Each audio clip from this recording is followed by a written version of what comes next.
नमस्कार विद्यार्थी मित्रांनो, स्वागत आहे तुमचं आरजे परफेक्ट एज्युकेशन या आपल्या यूट्यूब चॅनलवर। 11वी सायन्स फिजिक्सच्या लेक्चर सिरीजमध्ये आपण आज घेऊन आलो आहोत एक नवीन व्हिडिओ, एक पुढची पायरी। युनिट्स अँड डायमेन्शन हे फर्स्ट चॅप्टर स्टार्ट केले। त्याच्यामध्ये आपण एका व्हिडिओमध्ये एक टॉपिक, एक कॉन्सेप्ट अगदी शॉर्ट मध्ये आपण करून घेतोय। एक टॉपिक एकदम बेसिक लेवलला आपण कव्हर करतोय, जेणेकरून तुम्हाला ते समजायला आणि ते अप्लाय करायला सोपं होईल। ओके, मागच्या व्हिडिओमध्ये आपण बघितले डायमेन्शन्स कसे लिहायचे। युनिट्स अँड डायमेन्शन आपल्या चॅप्टरचं नाव आहे। युनिट्स शिकलो, डायमेन्शन्स कसे लिहायचे हे आपण मागच्या व्हिडिओमध्ये शिकलो। मागचा व्हिडिओ बघितला नसेल तर डिस्क्रिप्शन मध्ये लिंक आहे, लिंकवर जा, video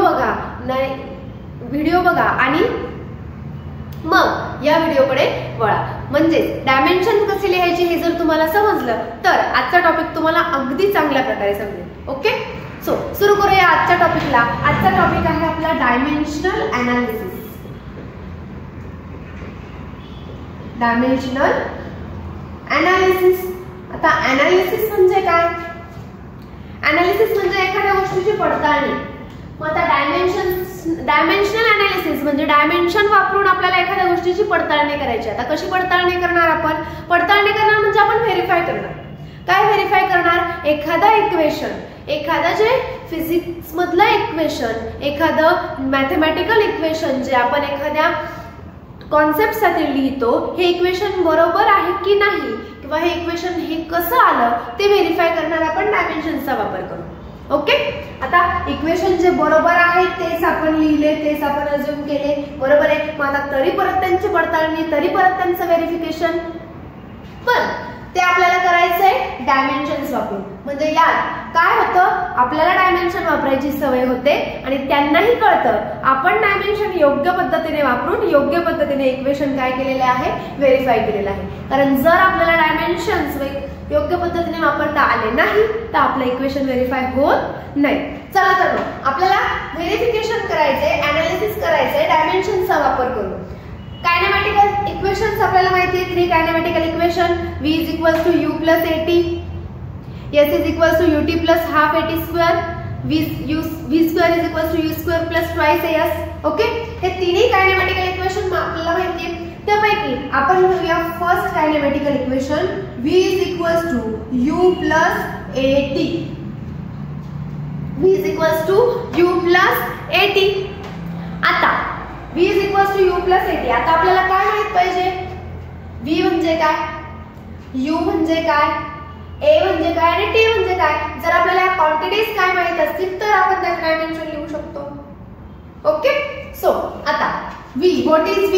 v is nothing but final velocity। v is nothing but final velocity। u म्हणजे काय? u is nothing but initial velocity। Initial velocity। a, what is a? a is nothing but acceleration। and t, what is t? t is nothing but time। आल्या सगळ्या quantities. Okay, मग आता सगळ्या quantities आल्या, आपल्याला काय वापरायचंय? डायमेन्शन्स वापरायचे। Dimension वापरून आपलं इक्वेशन व्हेरीफाय करायचंय।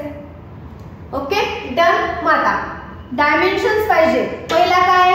v साठी कुठले डायमेन्शन घेणार आपण? व्हेलॉसिटी। व्हेलॉसिटीचे डायमेन्शन आपण लिहिले, काय डायमेन्शन लिहिले? L1 m0 t-1।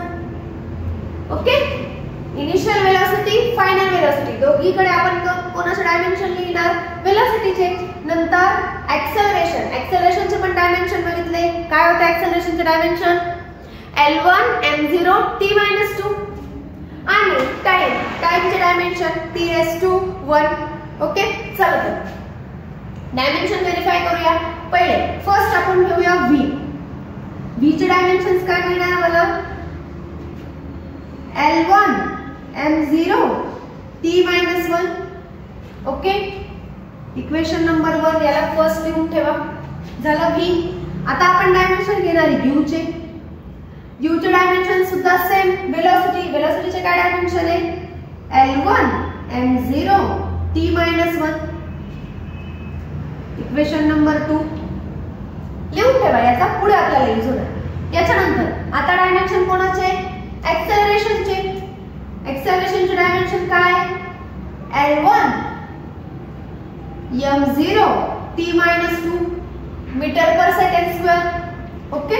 आणि टाइमचे dimension, what is time? Time म्हणजे 0 म्हणजे t⁻1. सॉरी, टाइमचे डायमेन्शन t⁻1. आता माझं इक्वेशन कसं आहे? v = u + at. a आणि t दोघांचं काय मल्टिप्लिकेशन, म्हणजे या दोन डायमेन्शनला काय करा? मल्टिप्लाय करा. at = L1 m0 t - 2 multiply by कोणाचं डायमेन्शन? टाइमचं डायमेन्शन. टाइमचं डायमेन्शन काय? L0 m0 t - 1 sorry t1. जर बेस सेम असेल तर पॉवरची काय होते? ऍडिशन होते. 0 + 1 1 म्हणजे 80 चे डायमेन्शन काय आले? L⁻1.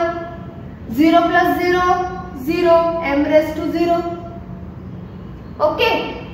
-2 + 1 -2 + 1 t⁻1. आता याला इक्वेशन नंबर 3. आता बघा, इक्वेशन नंबर 1, इक्वेशन नंबर 2 आणि इक्वेशन नंबर 3 तिघांचे डायमेन्शन इक्वल आले. Dimension equal. u + at म्हणजे डायमेन्शन सगळीकडे काय झाले? इक्वल झाले. म्हणजे तुमचं इक्वेशन काय झालं? व्हेरीफाय झालं. म्हणजेच तुम्ही या v ला इक्वल टू हे लिहू शकता. कसं लिहू शकता? v चे dimension L1 m0 t - 1 is equals to u चे dimension L1 m0 t - 1 plus at चे डायमेन्शन L1 m0 t - 1. आले कसे काय डायमेन्शन्स इक्वल? ओके. सो माझं इक्वेशन काय झालं? व्हेरीफाय झालं. Dimensionally correct. Therefore this equation is dimensionally correct. ह्या स्टेटमेंट ऐवजी, याच्या ऐवजी मी फक्त काय लिहिणार? याच्या ऐवजी मी फक्त काय लिहिणार? From equation 1, from equation 1, 2 and 3 first, second आणि थर्ड इक्वेशन वरून मी काय लिहू शकते? द गिवन इक्वेशन कोणतं इक्वेशन आहे? v = u + at is dimensionally correct. काय? डायमेन्शनली करेक्ट. हे तुम्हाला विचारतात पेपरमध्ये. 11च्या पेपरमध्ये तुम्हाला जो काही तुमचा सेमेस्टर पॅटर्नचा जो काही पेपर असेल, युनिट टेस्ट असेल किंवा सेमेस्टर पॅटर्नचा पेपर असेल, युनिट्स अँड डायमेन्शन्स मधला जर एखादा क्वेश्चन कुठला विचारायचा असेल तर तो हा सुद्धा विचारतात. Verify the equations by dimensional analysis असा क्वेश्चन विचारलेला असतो. हे इक्वेशन तुम्हाला दिलं असतं किंवा याच्याऐवजी दुसरे काही कायनेमॅटिकल इक्वेशन्स दिलेले असतात, ते तुम्हाला काय करायचे असतात? व्हेरीफाय करायचे असतात. ओके. आला मग व्हेरीफाय करता फक्त ज्या क्वांटिटीज इक्वेशन मध्ये आहेत त्या क्वांटिटी वापरायच्या आणि ते काय करायचे? व्हेरीफाय करायचे. सेम हेच वापरून, सेम हीच मेथड वापरून तुम्ही अदर पुढचे जे काही कायनेमॅटिकल इक्वेशन असतील ते सुद्धा तुम्ही काय करू शकतात? व्हेरीफाय करू शकतात. म्हणजे s = काय इक्वेशन आहे? s = ut + ½ at². तिथे पण तुम्ही काय करू शकतात? s means distance or displacement. मग डिस्प्लेसमेंट साठी तुम्ही काय घेणार? डायमेन्शन, लेंथचं डायमेन्शन. u साठी इनिशियल व्हेलॉसिटी, t साठी टाइम. u साठी घेणार व्हेलॉसिटीचे डायमेन्शन्स आणि ½ at². परत ऍक्सेलरेशनचे डायमेन्शन, टाइमचे डायमेन्शन. टाइमच्या डायमेन्शनचं काय घेणार? स्क्वेअर घेणार. सगळे डायमेन्शन्स तुम्ही इक्वेट करणार. तुम्हाला left hand side is equals to काय मिळेल? राईट हँड साइड मधलं प्रत्येक इक्वेशन. आणि मग याच्यावरून तुम्ही काय लिहिणार की from the given equation is dimensionally correct. Okay. Try करा. कायनेमॅटिक इक्वेशन, सेकंड इक्वेशन आणि थर्ड इक्वेशन अशा पद्धतीने डायमेन्शन्स वापरून सॉल्व्ह करायचं. ट्राय करा. जमतंय का बघा. जमत असेल तर अतिउत्तम, नाही जमलं, अडचण आली, कमेंट बॉक्स मध्ये मला सांगा. मी तुम्हाला तेही इक्वेशन सॉल्व्ह करून देईन, नक्की देईन. किंवा डिस्क्रिप्शन मध्ये तुम्हाला व्हॉट्सअप नंबर दिलेला आहे, त्या व्हॉट्सअप नंबरला तुम्ही कॉन्टॅक्ट केला तरी चालेल आणि तिथे तुमचे डाऊट्स विचारले तरी चालेल. तुम्हाला तुमच्या डाऊटचं व्यवस्थित रिटर्न सोल्युशन तुम्हाला प्रोव्हाइड केलं जाईल. Okay, thank you. ओके, चला नेक्स्ट पार्ट. नेक्स्ट आता आपल्याला काय बघायचंय? सेकंड डायमेन्शनल अनालिसिस झाला. अजून एक पुढचा पार्ट आहे डायमेन्शन्स वापरून, ऍप्लिकेशन्स ऑफ डायमेन्शन्स म्हणता येईल आपल्याला. तर डायमेन्शन्स वापरून तुम्हाला काय करायचंय? एक रिलेशन एस्टॅब्लिश करायचंय. कुठलं रिलेशन? कुठलंही एखादा तुम्हाला फॉर्म्युला व्हेरीफाय करायचा असेल तर तो तुम्ही काय करू शकता? डायमेन्शन्स वापरून तो फॉर्म्युला काय करू शकता? व्हेरीफाय करू शकता. मग आता मी काय लिहिणार? टू एस्टॅब्लिश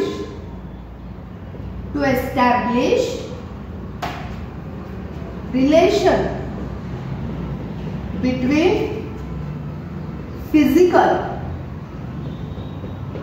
quantities मधला रिलेशन एस्टॅब्लिश करण्यासाठी सुद्धा आपण काय वापरू शकतो? डायमेन्शन्स वापरू शकतो. मग आता कसे? एखादा रिलेशन तुम्ही कन्सिडर करा. बघा, तुम्ही कोनिकल पेंडुलमचं एक इक्वेशन आहे जे तुम्ही 11वीत पण शिकणार आहात, 12वीत पण शिकणार आहात, जे तुमचं युनिफॉर्म सर्क्युलर मोशनचं ऍप्लिकेशन आहे. तर त्याच्यासाठी एक फॉर्म्युला येतो, पिरियड ऑफ कोनिकल पेंडुलम. काय येतो? Period of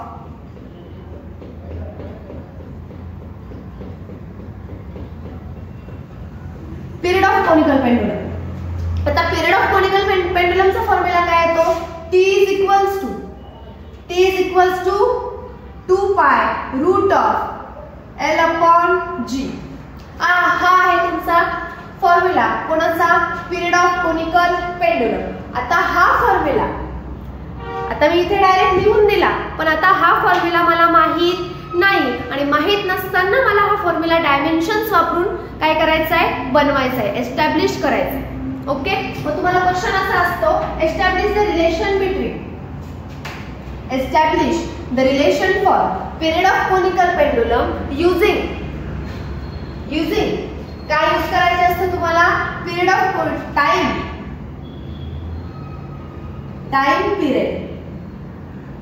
time period of conical pendulum, T,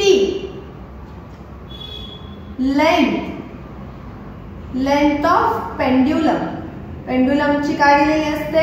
length, L, and acceleration due to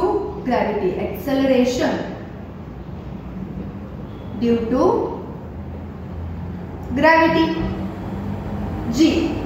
या तिघांचा वापर करून तुम्हाला पिरियड ऑफ कोनिकल पेंडुलमचं रिलेशन काय करायचंय? तयार करायचंय. असं तुम्हाला क्वेश्चन असतं. मग आता कसं करणार? तर बघा, इकडे लक्ष द्या. आपल्याला काय माहितीये? आपल्याला एक गोष्ट माहितीये. काय? Period of conical pendulum T is directly proportional to the length. बरोबर आहे? Directly proportional to the length. लेंथला कुठली पॉवर आहे आपल्याला माहितीये का? नाही. मग त्या पॉवरला काय करून घ्या? x म्हणून घ्या. कारण ऍक्च्युअल फॉर्म्युलामध्ये कुठली पॉवर येणार आहे आपल्याला माहितीये का?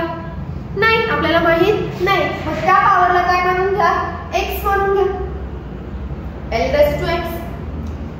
Also, period of conical pendulum is directly proportional to the acceleration due to gravity. आता डायरेक्टली प्रोपोर्शनल आहे की इनव्हर्सली प्रोपोर्शनल आहे आपल्याला अजून माहित नाही, पण इन जनरल आपण ह्या माहितीचा वापर करून काय करतोय? ते इक्वेशन एस्टॅब्लिश करतोय.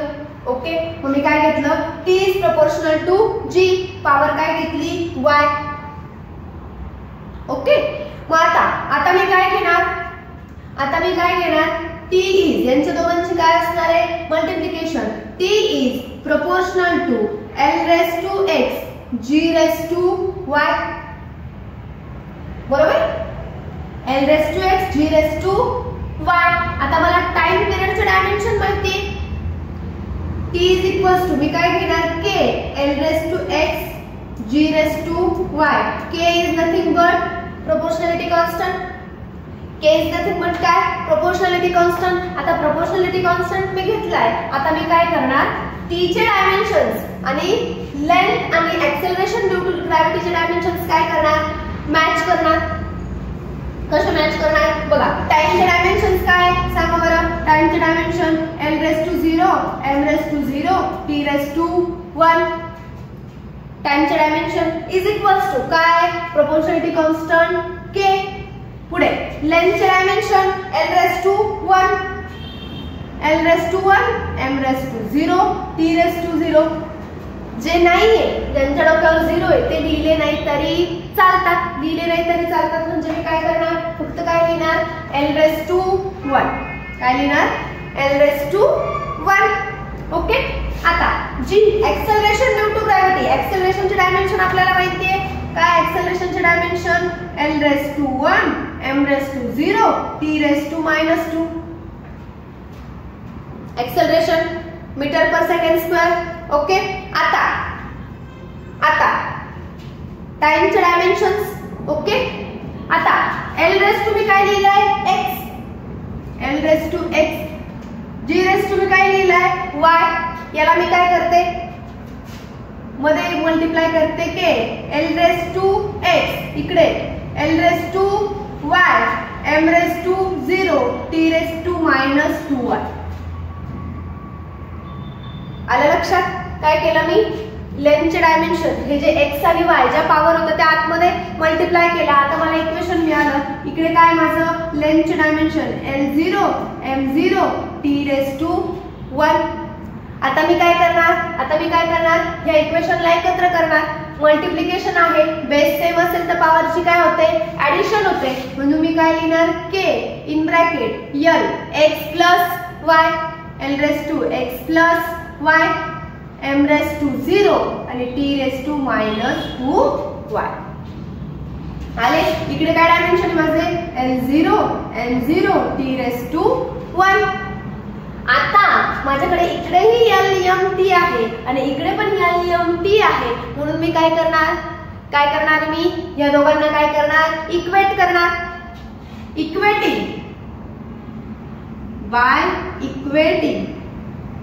Equating both sides. दोन्ही साइड जर मी इक्वेट केल्या तर L आणि L चे कोएफिशिएंट इक्वेट करणार किंवा L आणि L ची पॉवर इक्वेट करणार. म्हणजे मला काय मिळालं, x + y = 0. L ची पॉवर इकडे आहे. त्याच्यानंतर t ची पॉवर काय, -2y = काय, 1.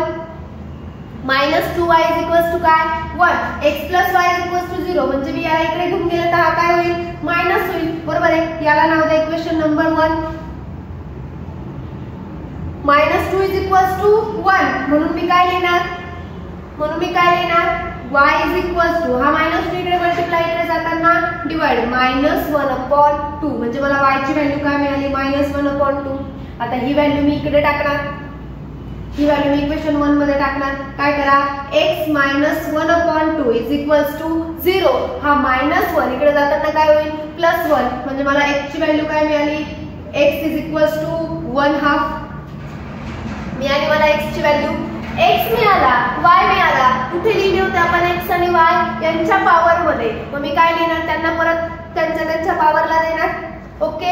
x आणि y. मग काय लिहिणार, पुटिंग व्हॅल्यूज इन रिलेशन. या रिलेशन मध्ये जर मी व्हॅल्यू पुट केला, काय रिलेशन होतं तुमचं, काय रिलेशन होतं, t is proportional to k L⁻⁴ G⁻⁴. x आणि y ची व्हॅल्यू पुट करा. काय x आणि y ची value, k L⁻⁴ G⁻⁻⁻. Minus म्हणजे हा कुठे, डिनॉमिनेटरला. k L⁻⁴ G⁻⁴. 1/2 म्हणजे काय, रूट म्हणजे काय, t is proportional to √L/G. काय व्हॅल्यू मिळाली, t = k √L/G.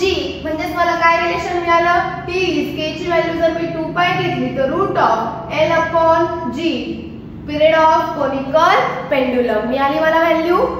Okay. This is the relation established by using dimensions. हे आपल्याला रिलेशन मिळालं डायमेन्शन वापरून. ओके. म्हणजे अशा पद्धतीने आपण डायमेन्शन्स वापरून कुठलंही रिलेशन डिराइव्ह करू शकतो. ओके. चला तर मग असेच डायमेन्शन वापरून आपण वेगवेगळ्या पद्धतीने काय करूया, रिलेशन्स डेव्हलप करूया, एस्टॅब्लिश करूया. ओके. सो आता हे डायमेन्शन्स वापरून तुम्हाला वेगवेगळ्या पद्धतीचे रिलेशन्स लिहिता येतील, अॅनालाइज करता येतील. तर व्हिडिओ कसा वाटला नक्की सांगा. तुम्हाला समजलं असेल तर व्हिडिओला लाईक करा, शेअर करा. चॅनलवर नवीन असाल तर सबस्क्राईब करा आणि व्हिडिओ बघत राहा, अभ्यास करत राहा. धन्यवाद.